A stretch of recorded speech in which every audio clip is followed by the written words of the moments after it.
Hello दोस्तों, स्वागत है आप सभी का एक बार फिर से आपके अपने इस YouTube channel LCC solution hub में। यहाँ हम पढ़ते हैं कक्षा 9वीं 10वीं 11वीं 12वीं के लिए फिजिक्स केमिस्ट्री और मैथ। दोस्तों आज हम पढ़ने वाले हैं क्लास 12 के फिजिक्स के लिए, जहाँ हमारा पहला चैप्टर चल रहा है वैद्युत आवेश और उसका क्षेत्र। आज का हमारा टॉपिक होगा वैद्युत द्विध्रुव। आज हम देखेंगे इस वीडियो में कि वैद्युत द्विध्रुव के कारण अक्षीय स्थिति क्या होती है और उसके बाद निरक्षीय स्थिति क्या होती है। चलिए दोस्तों शुरुआत करें अपनी क्लास को। वैद्युत द्विध्रुव क्या होता है? वैद्युत द्विध्रुव एक निकाय है। निकाय बोले तो एक सिस्टम है। इस सिस्टम में दो आवेश होते हैं, दोनों आवेशों की वैल्यू एक समान होती है, लेकिन इस पर चार्ज अलग अलग होता है। इसकी डिफिनेशन हम कुछ इस प्रकार से लिख सकते हैं कि वैद्युत द्विध्रुव वह निकाय है, निकाय को ही सिस्टम कहा जाता है, वह निकाय है जिसमें दो बराबर परंतु विपरीत प्रकार के आवेश एक दूसरे से अल्प दूरी पर होते हैं।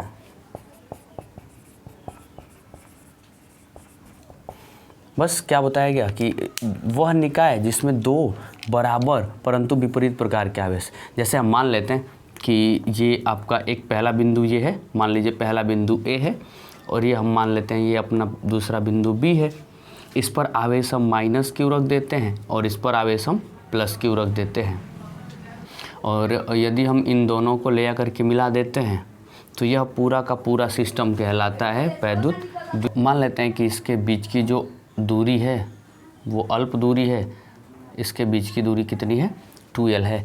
तो यह एक निकाय बन गया जिसमें दो बराबर, जहाँ जितना q का मान यहाँ होगा उतना ही q का मान यहाँ भी होगा, जितना आवेश यहाँ उतना ही आवेश यहाँ। अंतर क्या है कि यहाँ ये ऋणावेश है जबकि यहाँ ये धनावेश है। तो द्विध्रुव निकाय किसको कहते हैं? वह निकाय जिसमें दो बराबर, दोनों का मान एक बराबर हो परंतु विपरीत बोले तो दोनों पर दिशा विपरीत होगी, एक पर माइनस दूसरे पर प्लस। इन दोनों के बीच की यदि कुछ दूरी हो, अल्प दूरी हो, तो यह पूरा निकाय कहलाता है वैद्युत द्विध्रुव। तो वैद्युत द्विध्रुव वह निकाय है जिसमें दो बराबर परंतु विपरीत प्रकार के आवेश एक दूसरे से अल्प दूरी पर रहते हैं। हमारा अगला टॉपिक है वैद्युत द्विध्रुव आघूर्ण। अब आपने देखा कि इन दोनों आवेशों की वैल्यू तो एक जैसे है, तो हम कहते हैं कि इस निकाय के एक आवेश तथा इनके बीच की दूरी के गुणनफल को वैद्युत द्विध्रुव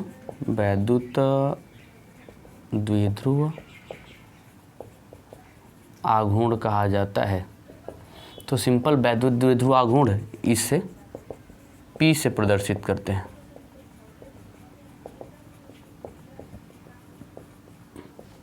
वैद्युत द्विध्रुव आघूर्ण क्या बताया गया?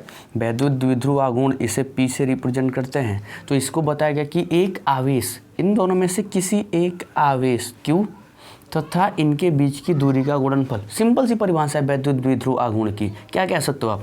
कोई एक आवेश और इनके बीच की दूरी का गुणनफल। तो Q, एक आवेश Q हो गया, इनके बीच की दूरी 2l है, तो इन दोनों का गुणा कर देंगे और यही गुणनफल कहलाता है वैद्युत द्विध्रुव आघूर्ण। या आप कह सकते हो P = Q × 2l, या इसी को लिख सकते हो P = 2ql।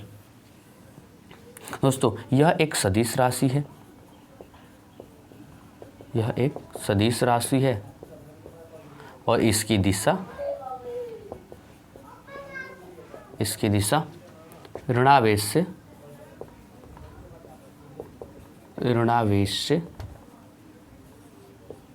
धनावेश की ओर होती है।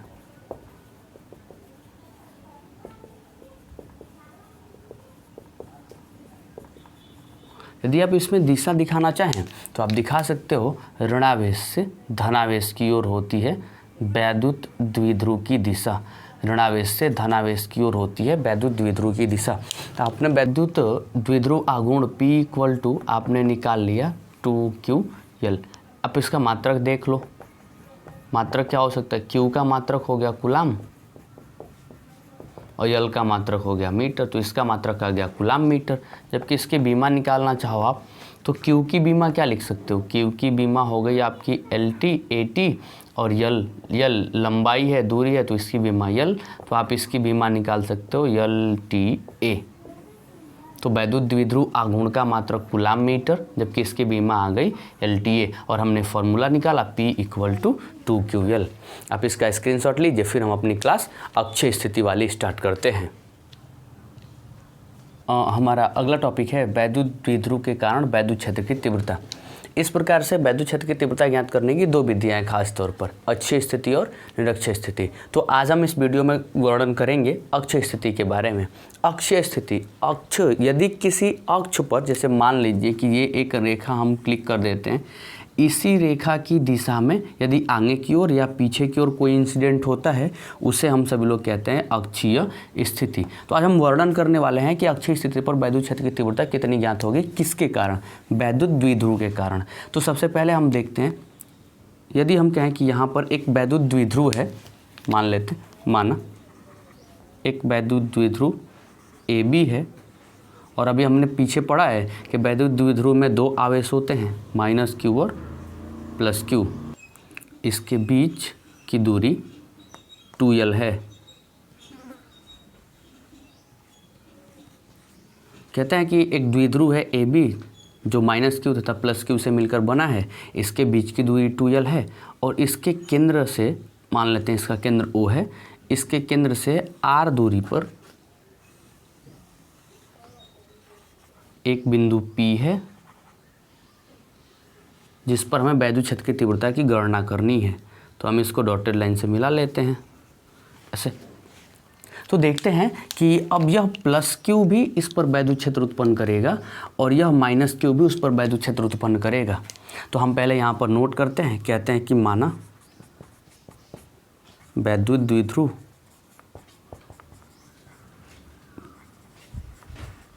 AB एक परावैद्युतांक K वाले माध्यम में रखा है, जो -Q तथा +Q से मिलकर बना है। इसके बीच की हम देख लेते हैं, इसके बीच की दूरी 2L है, इसके बीच की दूरी 2L है। मान लेते हैं कि अब देखो इसके बीच की दूरी 2L है दोस्तों, तो हम कह सकते हैं कि यहाँ से लेके यहाँ तक के बीच की दूरी L, और यहाँ से लेके यहाँ तक के बीच की दूरी L है। तो हम ये नोट करते हैं कि इन दोनों आवेशों के कारण इस बिंदु P पर लगने वाली 2 तीव्रताएं होंगी। तो मान लेते हैं कि इस +Q के कारण तीव्रता इस दिशा में होगी, तो +Q के कारण लगने वाली तीव्रता E1 है, जबकि इस -Q के कारण इस दिशा में, पीछे की दिशा में होगी तीव्रता। तो इसलिए हम कहते हैं कि इस -Q के कारण लगने वाली तीव्रता कितनी है, E2 है। तो लिखते हैं यहाँ कि वैद्युत द्विध्रुव के आवेशों -Q तथा +Q तथा -Q के कारण वैद्युत क्षेत्र की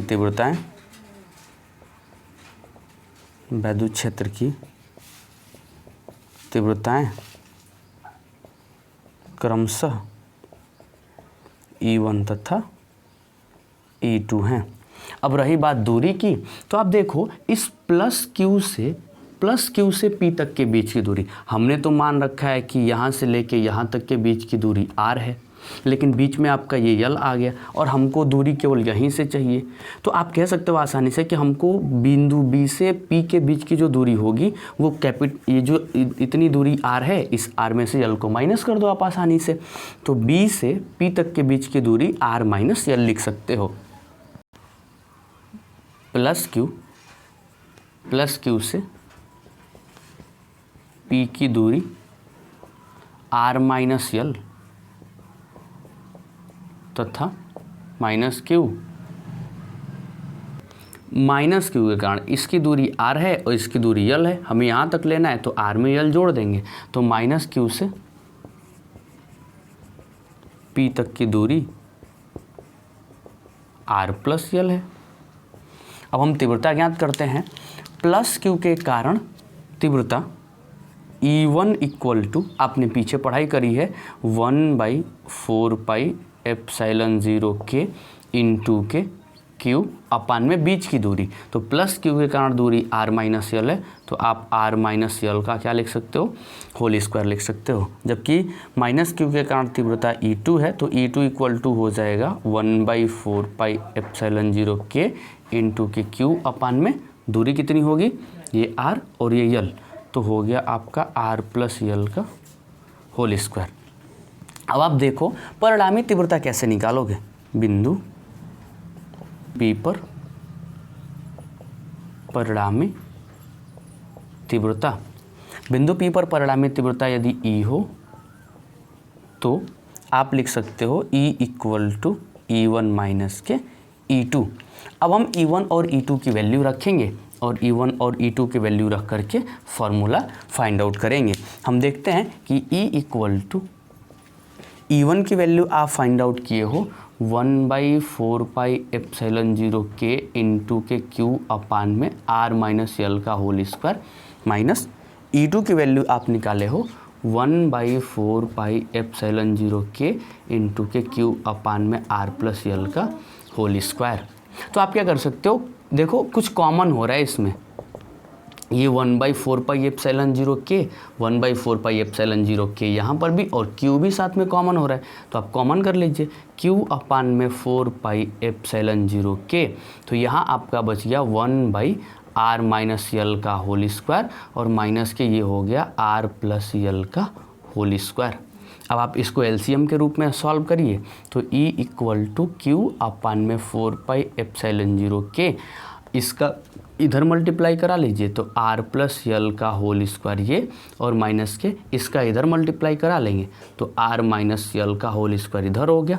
और नीचे आप देखो a माइनस बी और a प्लस बी, तो आपको पता है कि a माइनस बी और एक ब्रैकेट में a प्लस बी किसका फॉर्मूला होता है, a स्क्वायर माइनस के b स्क्वायर का, और पूरा का पावर 2 है तो पूरा का पावर 2 लिख लीजिए। अब हम इसका आसानी से खंडन करते हैं तो q अपान में 4πε0 के, अब इसको a प्लस बी के होल स्क्वायर पर तोड़ दीजिए तो a स्क्वायर प्लस के b स्क्वायर प्लस के 2 इंटू a इंटू के b, ये माइनस। अब आप देखो इसका a माइनस बी का होल स्क्वायर क्या होता है, a स्क्वायर प्लस के b स्क्वायर माइनस के 2ab, लेकिन सामने माइनस है और आप जब ये ब्रैकेट हटाओगे तो सारा साइन चेंज हो जाता है। इस ब्रैकेट से पहले माइनस है तो जब आप ब्रैकेट हटाते हो तो ये माइनस हो जाएगा, ये भी माइनस हो जाएगा, जबकि ये माइनस में था तो किस में हो जाएगा, प्लस में हो जाएगा, और नीचे आप लिख लोगे कितना, r square minus l square का होल स्क्वायर। अब आप देखो r स्क्वायर से r square cancel, l square से l स्क्वायर कैंसिल। अब आप ये देखो यहाँ से हो जाएगा आपका 4πε0 के, ये 2rl मिलके हो गया कितना, 4rl अपान में ये हो गया r स्क्वायर माइनस के l स्क्वायर। अब आप इसको एक काम कर लो, इस प्रकार से लिख लीजिए 1/4πε0 के इंटू के 2 इंटू के 2, आप ऐसे लिख लो 2r एक जगह लिख लो और इंटू के इसको लिख लो 2 और ये q और ये l, तो 2ql हो गया, और नीचे आप लिख लो आसानी से r स्क्वायर माइनस के l स्क्वायर। चूँकि आप ये देखो कि ये जो r की वैल्यू है, इतनी दूरी r की o से लेके p तक के बीच की दूरी, ये l की तुलना में बहुत ज़्यादा बड़ी है, इसका स्क्वायर होगा। r बहुत ज़्यादा बड़ा है l से, चूँकि आप ऐसे लिख सकते हो r is greater than l, अर्थात r के सापेक्ष l लगभग नगण्य है, तो नीचे का l तो 0 हो जाएगा। तो अब आप लिख सकते हो E इक्वल टू 1/4πε0 के इंटू के ये हो गया 2r इंटू के 2ql अपान में ये l स्क्वायर तो 0 हो गया, तो r स्क्वायर का स्क्वायर मतलब ये हो जाएगा r का पावर कितना, 4।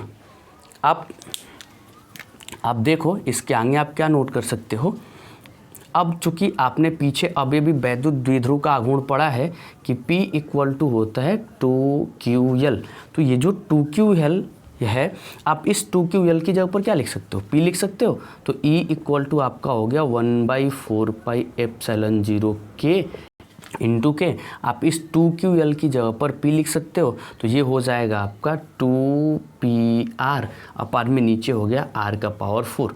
तो इस R से इसका पावर कैंसिल होगा तो ये 3 हो जाएगा।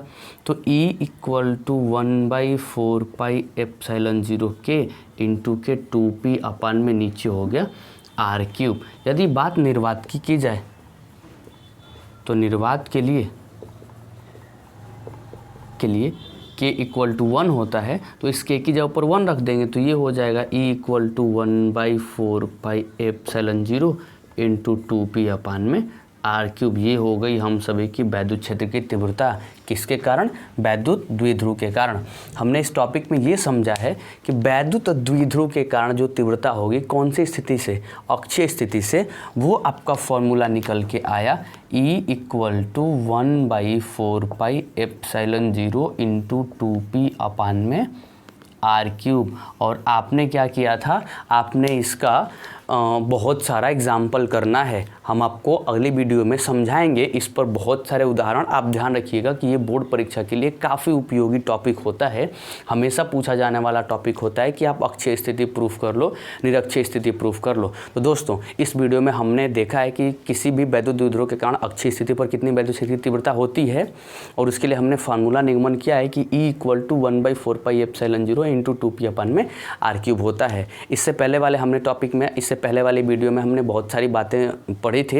यदि आप अभी तक आपने हमारे पिछले वीडियो को नहीं देखा है तो डिस्क्रिप्शन में उसका लिंक पड़ा है, आप जा करके वहाँ से पिछली वीडियो को आसानी से देख सकते हो। और हाँ दोस्तों, यदि अभी तक आपने हमारे चैनल को सब्सक्राइब नहीं किया तो सब्सक्राइब कर लें और साथ ही साथ नीचे दिए गए बेल आइकन को भी प्रेस कर लें, जिससे हमारी वीडियो को नोटिफिकेशन आपको सबसे पहले मिलती रहे। तो मिलते हैं हम अपनी अगली क्लास में। जय हिंद दोस्तों।